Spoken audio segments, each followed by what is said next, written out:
Plate plate সাজায় রাখছি দেখেন সবার জন্য। আমরা ভিউয়ার্স দেখেন আমরা একটা ছোট পিকনিকের আয়োজন করছি আজকে। দেখেন এই যে আমরা রান্না করছি, তো প্রতিবার বাইরে নিতে কষ্ট হওয়ার জন্য প্লেট প্লেট সাজায় রাখছি দেখেন সবার জন্য। আমরা প্রত্যেকের জন্য আমরা সাজায় রাখছি এভাবে মাংস আর পোলাও আমরা রেডি করতেছি। এই যে দেখ নষ্ট করবে না বুঝছো, যে পোলাও রেডি করা হচ্ছে। আব্দুল দেখ এই যে হচ্ছে আমাদের পোলাও। দেখো কত জোর জোরা মহিলা মানুষে যা রান্না করে তার চেয়ে ভালো রান্না করে।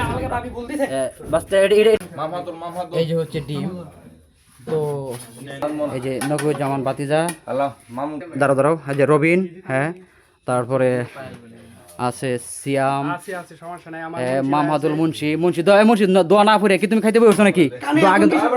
আগে আগে দোয়া ধরতে হইব।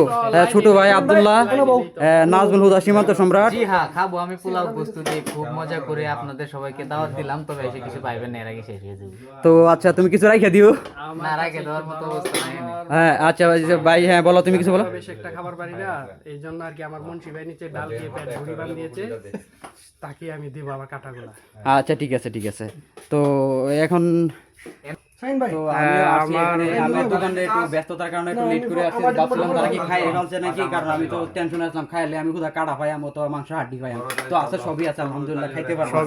এই যে দেখেন আমাদের মেনুতে আছে এই যে ডিম আর মাংস, এই দেখেন। তো ওই যে এখানে এই যে রেডি করা হচ্ছে, আর এদিকে রবিন হাট্টা সারাও এই যে। তাই আমাদের মেনুতে দেখেন এই যে মাংস, এটা তো কেটা কামড় দেখাই আসছে নাকি আগে? আচ্ছা ঠিক আছে। তো ওই যে সকলে আছে দেখেন, সকলে খাবার নিয়ে বসে রয়েছে। আমার ভিডিও করাতে সবাই রাগ করতেছে কখন খাইবো। তো ঠিক আছে ভাই, ভিডিওটা বন্ধ করা লাগবো, কারণ সবাই খাওয়া লাগে খুব ব্যস্ত। হ্যাঁ পোলাও আর মাংস খাবো।